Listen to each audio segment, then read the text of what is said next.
नमस्कार। आओ सीखो की इस वीडियो क्लास में आपका स्वागत है। मैं हूं कैलाश शर्मा और आज मैं आपके लिए लेकर आया हूं लिंकिंग वर्ब बी और उसके फॉर्म्स, यानी बी क्रिया और उसके रूपों के साथ मैं आपके साथ उपस्थित हूं। जोड़ने वाली क्रिया बी, यही है लिंकिंग वर्ब। इस वर्ब की सबसे बड़ी खासियत है कि इसके ढेरों फॉर्म्स होते हैं। वैसे आपने सुना होगा कि वर्ब के 3 फॉर्म्स होते हैं, जैसे कि राइट, रोट, रिटन, पर ये ऐसी वर्ब है जिसके फर्स्ट फॉर्म्स ही 4 होते हैं। यानी बी खुद एक बेस फॉर्म तो फर्स्ट फॉर्म है ही, साथ ही इज, एम और आर, ये 3 इसके और फर्स्ट फॉर्म्स हैं। यानी 4 फर्स्ट फॉर्म्स हुए खुद बी, इज, एम और आर।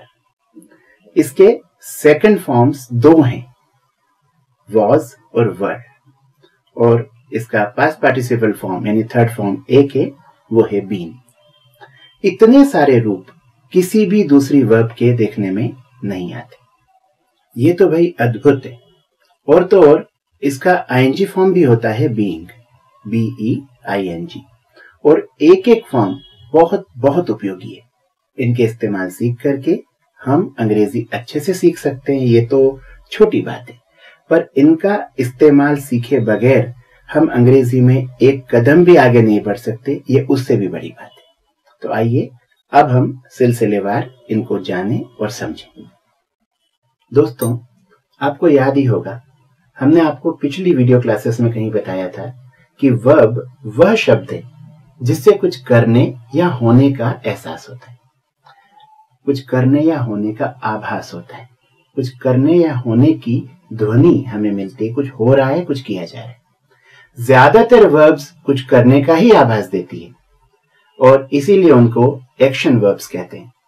परंतु कुछ ऐसी वर्ब्स होती है जो लिंकिंग वर्ब के रूप में जानी जाती है, लिंकिंग डिवाइस के रूप में वो काम करती है, यानी वो सब्जेक्ट से बचे हुए वाक्य को जोड़ने का काम करती है, इसलिए वो लिंकिंग वर्ब कहलाती है। और भी लिंकिंग वर्ब्स है, पर सबसे महत्वपूर्ण लिंकिंग वर्ब है बी। देखिए, एक उदाहरण मैं आपको देता हूं। मैंने कहा आई एम अ टीचर, जिसका हिंदी अर्थ है मैं एक शिक्षक हूं। अगर आई एम अ टीचर में से एम हटा दिया जाए तो बचेगा आई अ टीचर। इस बात का कुछ भी अर्थ नहीं निकलेगा कि मैं शिक्षक हूं, या मैं शिक्षक पहले कभी था, या मैं शिक्षक बनना चाहता हूं, जुड़ेगी ही नहीं बात। तो सब्जेक्ट था आई, उसको अ टीचर से जोड़ा एम ने, जो कि बी क्रिया का एक रूप है। एक सुंदर उदाहरण है जो बताता है किस तरह से ये एक लिंकिंग डिवाइस का काम करती है और क्यों इसे लिंकिंग वर्ब यानी जोड़ने वाली क्रिया कहा जाता है। सबसे बड़ी बात इसकी यह है कि ये सब्जेक्ट की कंडीशन बताती है, उसकी दशा बताती है, अवस्था बताती है, उसका हालात बताती है। जैसे मैंने कहा आई एम अ टीचर, तो इसमें मेरे टीचर होने की बात स्वीकार की गई। होना, करना और होना, तो करना वाली वर्ब्स तो एक्शन वर्ब्स हो गई, राइट, ईट, ये सभी वर्ब्स इस तरह की है जिसमें कुछ करने की बात। जैसे मैंने पूछा व्हाट आर यू डूइंग, आप क्या कर रहे हैं, और आपने कहा आई एम राइटिंग, तो लगेगा लिखने की बात चल रही है, कुछ कर रहे हैं। आप क्या कर रहे हैं, मैंने कहा आई एम ईटिंग, मतलब मैं कुछ खा रहा हूं, अगेन इसमें कुछ करने की बात है। पर मैंने कहा आई एम अ टीचर, इसमें पूछिए मैं क्या कर रहा हूं, तो मैं इस समय कुछ कर रहा हूं ऐसा मैंने नहीं कहा, मैंने कहा आई एम अ टीचर, यानी मैं एक शिक्षक हूं। तो जहां होने की बात होती है वो वर्ब बी होती है। बी कोई साधारण क्रिया नहीं है, यह एक खास क्रिया है जिसे पूरे विस्तार से विधिवत सीखना आवश्यक है।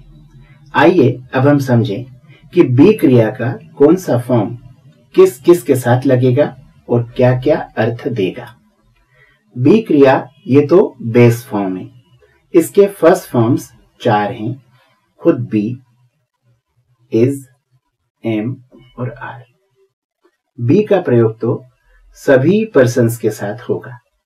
जैसे मैंने कहा I want to be a good man, मैं एक अच्छा इंसान बनना चाहता हूं। आई वॉन्ट टू बी, तो ये जो टू बी मैंने लगाया ये सब के साथ लगेगा।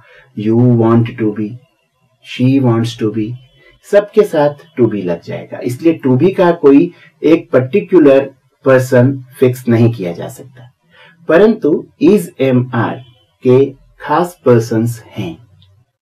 इज का प्रयोग थर्ड पर्सन सिंगुलर के साथ ही होता है। थर्ड पर्सन सिंगुलर का मतलब होता है he, she, it, this, that और कोई भी नाम। He is, she is, it is, this is, that is, Ram is, Sita is. इन सब में हम देख रहे हैं कि इज का प्रयोग हो रहा है थर्ड पर्सन सिंगुलर के साथ, परंतु एम का प्रयोग केवल फर्स्ट पर्सन सिंगुलर यानी आई के साथ होगा।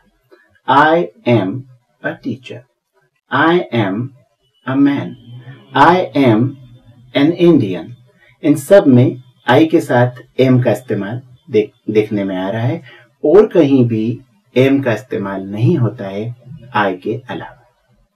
अब बचे हुए जितने भी पर्सन्स हैं, यानी first person plural we, second person singular you, second person plural you, अलावा इसके हम देखें थर्ड पर्सन प्लूरल यानी दे, इन सब के साथ हम आर का प्रयोग करते हैं, ए आर ई आर।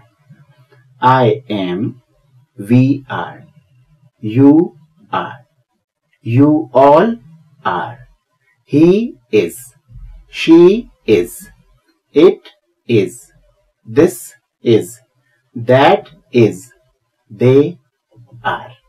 इस तरह से हमको याद रखना पड़ेगा किस पर्सन के साथ किस शब्द का इस्तेमाल लिंकिंग डिवाइस के रूप में हो रहा है।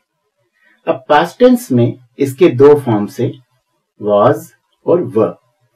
was का इस्तेमाल हम वहीं करते हैं जहां प्रेजेंट टेंस में हमने am और is का प्रयोग किया, यानी I के साथ आएगा was और थर्ड पर्सन सिंगुलर के साथ में आएगा was।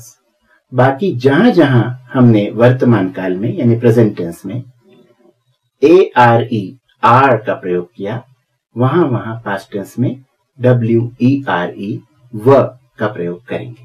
इसका सही उच्चारण है व। दे व लेट, यानी वे लोग लेट थे। वी वर इल, हम बीमार थे। इन वाक्यों में हम देख सकते हैं कि जब हम जिक्र कर रहे हैं किसी चीज के भूतकाल में होने का, तब हम लगा रहे हैं was और were। इस तरह से और उदाहरण लेकर के ध्यानपूर्वक सीख कर समझकर हम इन वर्ब्स को पक्का करें, क्योंकि इनके बगैर अंग्रेजी सीखना संभव नहीं है।